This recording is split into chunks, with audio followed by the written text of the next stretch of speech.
بسم اللہ الرحمن الرحیم. ناظرین السلام علیکم. میں ہوں آپ کا میزبان صابر شاکر. 30 مئی اور ہفتے کا دن. تازہ ترین خبریں، اطلاعات اور تبصرے پاکستان کے حالات و واقعات اور سیاسی صورتحال کا لیتے ہیں جائزہ. لیکن سب سے پہلے ایران امریکہ جنگ اور جو مستقل جنگ بندی ہو رہی ہے، جنگ کا خاتمہ ہو رہا ہے. صدر ٹرمپ کی طرف سے کل اعلان کر دیا گیا تھا کہ ایران کی بحری ناکہ بندی ختم کی جا رہی ہے اور جو جہاز پھنسے ہوئے ہیں وہ روانہ ہو سکتے ہیں.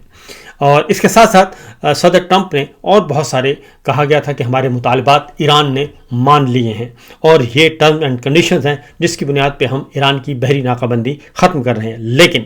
جو تہران سے اطلاعات موصول ہوئی ہیں، سید محسن رضا نقوی کی رپورٹ ہے، تہران سے وہ موجود ہیں تہران میں. وہ کہتے ہیں کہ پہلی بات یہ کہی گئی تھی کہ سید علی خامنائی کی نماز جنازہ جو ہے وہ ادا کر دی گئی ہے. تو تہران یہ کہتا ہے کہ یہ بالکل غلط خبر ہے اور ان کے لیے نماز جنازہ کے لیے خصوصی ہیڈ کوارٹر تشکیل دے دیا گیا ہے، جو کہ ابتدائی اور ضروری انتظامات مکمل ہو جانے کے بعد نماز جنازہ کا اعلان کرے گا، نماز جنازہ کی تاریخ کا اعلان کرے گا. اور اس بات کا قوی امکان موجود ہے کہ جب جنگ بندی مکمل طور پر ہو جائے گی، مکمل طور پہ جنگ ختم ہو جائے گی اور MOU کا اعلان کر دیا جائے گا امریکہ کی طرف سے بھی، تب یہ عوامی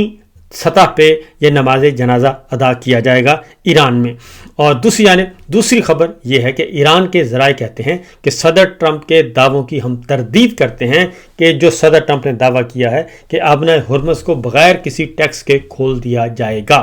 تو انہوں نے کہا کہ ایران نے تاکید کی ہے کہ سمندری محاصرے کے خاتمے کے بعد آبنۂ ہرمز کو ایران کی طرف سے بنائے گئے فریم ورک کے مطابق کھولا جائے گا اور بحری جہازوں کو دی جانے والی سہولیات، سیکیورٹی، انشورنس، روٹ کلیئرنس وغیرہ کے عوض ایران پیسے وصول کرے گا. یعنی یہ بھی صدر ٹرمپ کا جو توقع تھی صدر ٹرمپ کو، وہ صحیح نہیں ہے. تیسرا، ایران کی طرف سے کہا گیا ہے کہ صدر ٹرمپ کا یہ دعویٰ کہ ایران ایٹمی پروگرام کا خاتمہ کر دے گا، جبکہ ایرانی ذرائع کے مطابق مذاکراتی متن میں ایٹمی پروگرام یا یورینیم سے متعلق کوئی بات ڈسکس ہی نہیں ہوئی. اور یہ ہے صورتحال. اس کے بعد انہوں نے کہا کہ معاہدے کا سب سے اہم حصہ جس کا ٹرمپ نے ذکر نہیں کیا وہ ایران کے منجمد اثاثوں میں سے 12 ارب ڈالر کی فوری ادائیگی کی شرط ہے. یہ میں نے پہلے بھی آپ کو کہا تھا کہ اصل تنازع جو ہے وہ یہاں پھنسا ہوا ہے کہ جو منجمد اثاثے ہیں جو کہ اربوں ڈالر ہیں، وہ ایران اس کی فوری طور پر ڈی فریزنگ چاہتا ہے. تو اب ایران اس بات کی تصدیق ہوئی ہے، ایران کہہ رہا ہے کہ 12 ارب ڈالر فوری طور پر ادا کیے جائیں گے اور اس کے بغیر اس معاہدے کے متن کے مطابق یہ رقم فوری طور پر ادا کی جانی چاہیے. اور جب تک یہ ادائیگی نہیں ہو جاتی ایران مزید کسی قسم کے مذاکرات نہیں کرے گا اور اس شک میں عمل درآمد میں ناکامی کو امریکی ذمہ داریوں کی خلاف ورزی سمجھا جائے گا. ایک اور مسئلہ جو کہ حزب اللہ سے متعلق تھا، اس میں ایران کا کہنا ہے کہ لبنان میں مکمل جنگ بندی کا قیام اس میں شامل ہے. جب تک اس پہ عمل نہیں ہوگا مذاکرات آگے نہیں بڑھیں گے. جبکہ ایران کی طرف سے یہ بھی کہا گیا ہے کہ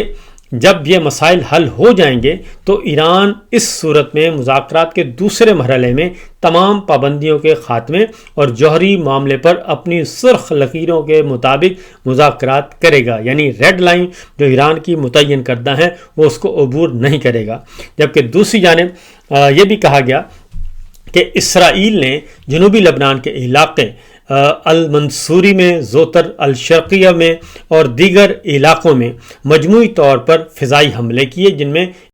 21 افراد شہید ہوئے ہیں. اور صبح 4 بجے البرقہ کے علاقے میں حزب اللہ نے دستی بموں کے ذریعے ایک اسرائیلی D9 بلڈوزر اور ایک فوجی گاڑی کو بھی تباہ کیا. اور اس طریقے سے انہوں نے کہا کہ یہ ساری کارروائیاں جو اس طرف چل رہی ہیں، حزب اللہ کے ساتھ جھڑپیں ہو رہی ہیں، وہ بدستور جاری ہیں. اور صبح 8:35 پر حزب اللہ نے فوجی چھاؤنی پر اور المالکیہ کے علاقے کو خودکش ڈرون سے نشانہ بنایا. جبکہ صبح 8:50 پہ حزب اللہ نے ایک اور حملہ کیا اور 3 اسرائیلی جو ٹینکوں کو نشانہ بنایا جی، اور اس میں آگ بھی لگائی گئی. اس طریقے سے یہ حزب اللہ اور اسرائیل کے درمیان جھڑپیں جاری ہیں اور حزب اللہ جو ہے وہ بدستور حملے کر رہا ہے اور اسرائیلی حملوں کا بھی جواب دے رہا ہے. تو اس طریقے سے یہ جو بات کہی جا رہی تھی امریکہ کی طرف سے اور صدر ٹرمپ کی طرف سے، تو ایران نے ان تمام شرائط کو جو کہ بیان کی گئی تھی رد کر دیا ہے. اس طریقے سے ابھی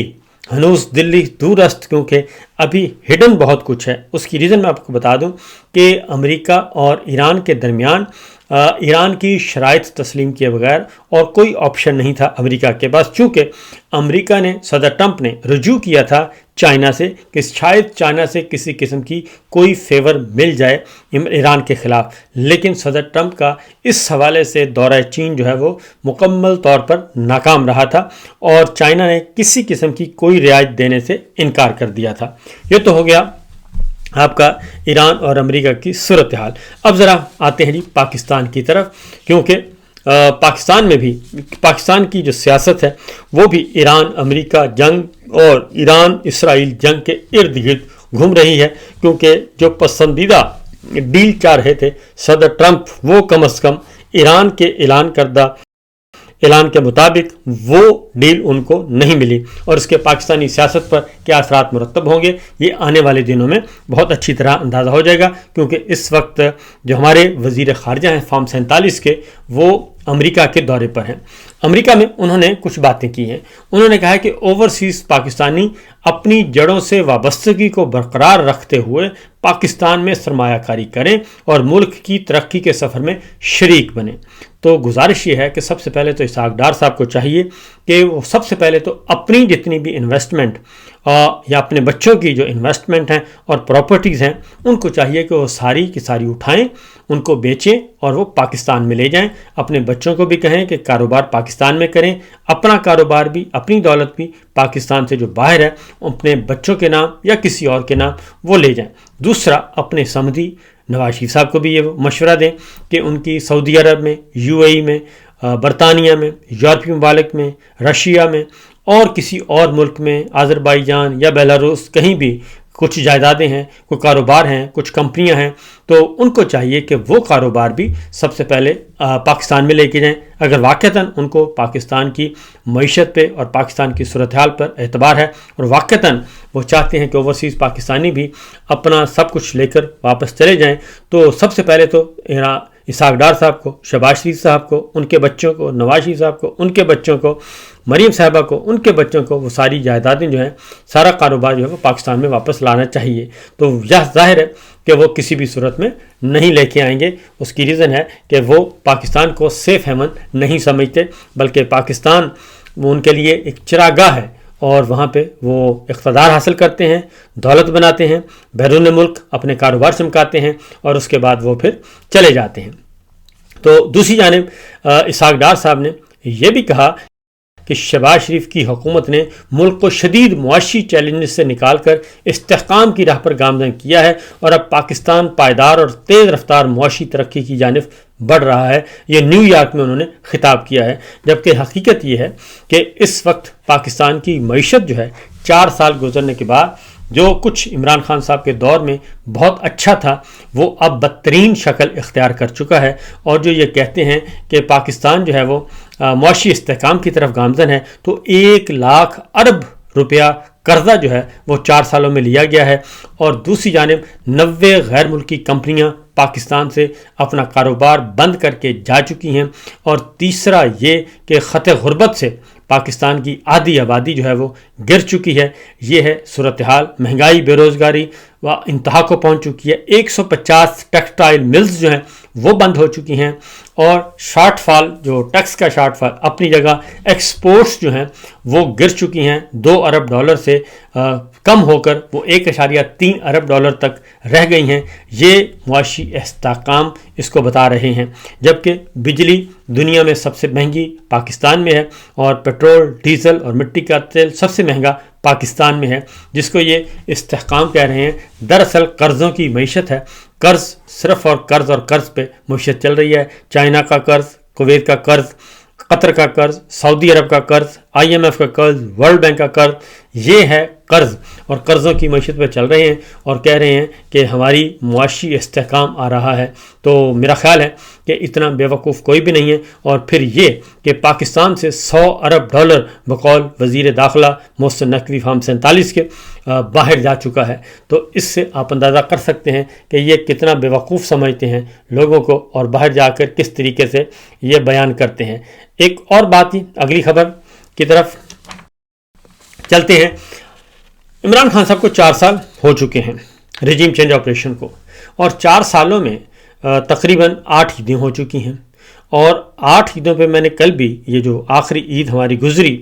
اس میں نے 3 دن عید کے تھے، اور صبح سے لے کر شام تک میں نے مختلف عید شوز دیکھے اور تمام ٹیلی ویژن چینل سے۔ تو صورتحال یہ ہے کہ عمران خان کے نام لینے پر پابندی ہے، لیکن کوئی بھی ٹاک شو ہے، کوئی بھی عید اسپیشل شو ہے، وہ عمران خان کے ذکر کے بغیر جو ہے وہ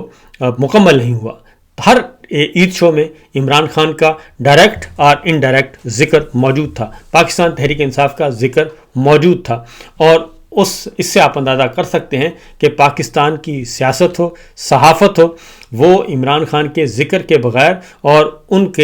ان کے بغیر نامکمل ہوتی ہے، کیونکہ اس کی وجہ یہ ہے کہ پاکستان کے جو 90% عوام ہیں وہ عمران خان کے ساتھ جڑے ہوئے ہیں اور اس فسطائی نظام کو کسی بھی صورت میں قبول کرنے کے لیے تیار نہیں ہیں۔ اس وقت حالات یہ ہیں کہ ترامیم جو آنی تھی وہ ترامیم رک گئی ہیں، 28ویں ترمیم، 29ویں ترمیم رک گئی ہیں، اور اب بجٹ اجلاس بلا لیا گیا ہے، لیکن ترامیم جو ہے وہ ابھی تک نظر نہیں آ رہی۔ اس کی وجہ یہ ہے کہ تقریباً 60 ارکان جو ہیں وہ حج پہ گئے ہوئے ہیں، اور حج کی وجہ سے یہ ترامیم ممکن نہیں ہے، اور جب وہ آئیں گے تو 2/3 اکثریت کی طرف جائے گا، اور ان کی واپسی پہ ہی بجٹ بھی منظوری کی طرف جا سکتا ہے، اور ان کا انتظار کیا جا رہا تھا، اس لیے بجٹ اجلاس بلا لیا گیا ہے، اور ابھی تک ترامیم کا کہیں دور دور تک نام نہیں ہے، اور وہ بجٹ اجلاس کے بعد ہوگا۔ شاید اسی لیے زرداری صاحب جو ہیں وہ اسٹیبلشمنٹ کی خوشنودی حاصل کرنے کے لیے انہوں نے آفر کیا کہ ہم اسٹیبلشمنٹ کے ہاتھ مضبوط کریں گے۔ اس کی وجہ یہ ہے کہ شہباز شریف اور مریم صاحبہ نے تو بلینک چیک دیا ہوا ہے فیلڈ مارشل کو، اور انہوں نے کہا ہے کہ جناب آپ جو چاہیں کریں، ہمیں کوئی اعتراض نہیں ہے، لیکن زرداری صاحب نے کہا کہ جناب میں اس سے بھی آگے جانے کے لیے تیار ہوں۔ تو ایک اور خبر جو کہ اس وقت بہت زیادہ ڈسکس ہو رہی ہے وہ ہے فریضہ حج کی ادائیگی پہ وسیم اکرم مصباح الحق گئے ہوئے ہیں، مشہور و معروف کرکٹ اینڈ سپر سٹار ہیں، اور ان کی ویڈیوز بھی وائرل ہو رہی ہیں، اور مختلف ان کے جو فینز ہیں وہ یہ ویڈیو بنا رہے ہیں، وہ کنکریوں کو مارا جا رہا ہے، کنکریاں ماری جا رہی ہیں شیطان کو، اور حالت احرام میں ہیں۔ تو اس پہ اب ایک بحث چڑھ گئی ہے، اور اس میں فواد چوہدری صاحب نے یہ کہا ہے کہ جناب تبلیغی جماعت والوں نے اور جب سے تبلیغ آئی ہے کرکٹ میں تو اتنا نقصان محسن نقوی نے نہیں پہنچایا، کرکٹ کو اتنا تباہ نہیں کیا جتنا ان تبلیغیوں نے کر دیا ہے۔ کرکٹر محمد یوسف نے کہا کہ سعید انور صاحب کی دعوت پر وسیم اکرم صاحب جو ہیں وہ حج پر گئے ہیں۔ اس کو لے کر فواد چوہدری صاحب نے یہ تنقید کی ہے کہ جناب یہ محسن نقوی نے اتنی کرکٹ تباہ نہیں کی جتنا کہ ان تبلیغیوں نے کر دی۔ تو میں یہ کہوں گا کہ فواد چوہدری صاحب کو کہ ہر سوراخ میں انگلی نہیں دیتے اور ہر اڑتا ہوا تیر نہیں لیتے، اور صورتحال یہ ہے کہ فریضہ حج جو ہے وہ دین اسلام کا ایک اہم رکن ہے، اور ہر مسلمان کی خواہش ہوتی ہے وہ استطاعت رکھے یا نہ رکھے، اس کی خواہش ضرور ہوتی ہے کہ وہ فریضہ حج ادا کرے، بیت اللہ کا طواف کرے، اور کیونکہ یہ ایک فریضہ ہے اگر آپ استطاعت رکھتے ہیں فرض حج تو۔ لیکن میں یہ ضرور کہوں گا کہ اس طرح کی باتیں جو ہیں وہ کرنا بالکل بیکار اور غیر ضروری باتیں ہیں کہ آپ تبلیغ کو یا تبلیغی اقدامات کو آپ اس طریقے سے نشانہ بنائیں یا محسن نقوی صاحب کے اس کے ساتھ کمپیریزن کریں۔ اگر وسیم اکرم صاحب حج کرتے ہیں یا مصباح صاحب کرتے ہیں، کیونکہ مشتاق محمد صاحب جو ہیں، مشتاق محمد ہیں، سعید انور ہیں، وسیم اکرم مصباح ہیں، محمد یوسف ہیں، یہ سب کے سب دین کی طرف راغب ہوئے، اور لیکن یہ سب کے سب اپنے دور کے سپر سٹار ہیں اور بہترین کرکٹر ہیں۔ میرا خیال ہے کہ دین کی وجہ سے کوئی بہتری تو آ سکتی ہے، کم از کم نقصان نہیں ہوتا، اور اس لیے یہ کہنا کہ فریضہ حج کو لے کر اس کو بنیاد بنا کر اور پھر تبلیغی جماعت پہ تنقید کرنا، میرا خیال ہے فواد چاوش صاحب کو اپنی رائے کو ذرا دوبارہ سے اثر نو اس کا جائزہ لینا چاہیے۔ اس طرح سے معاملات اچھے نہیں ہوتے۔ ایک بلا وجہ کا ایک لبرلزم جو ہے وہ، اور بھی بہت سارے طریقے ہیں کہ اپنے آپ کو لبرل شو کرنے کے، یہ ضروری نہیں ہے کہ آپ ہر معاملے کو ایک متنازع بنانے کی کوشش کریں۔ بہرحال وسیم اکرم صاحب نے واضح طور پر اس بات کا اعلان کر دیا ہے، انہوں نے ٹویٹ کیا ہے کہ یہ ان کی بڑی درینہ خواہش تھی کہ وہ بیت اللہ کا طواف کریں اور فریضہ حج ادا کریں، اور ان کا یہ ایکسپیرینس روحانی سفر بہت اچھا رہا، اور انہوں نے کہا کہ میں سب سے کہوں گا کہ وہ ایک دفعہ اس طرف ضرور آئیں۔ تو میں کہتا ہوں کہ فخر عالم بھی گئے ہوئے ہیں، تو اس طرح کا معاملہ ہے، اور اگر جس طریقے سے باقی لوگوں کو آزادی ہے اپنی زندگی گزارنے کی، تو پھر اس طریقے سے مسلمانوں کو بھی اپنی آزادی ہے مکمل طور پر اپنی زندگی گزارنے کی۔ فی الوقت اتنا ہی، اجازت دیجیے، اللہ حافظ۔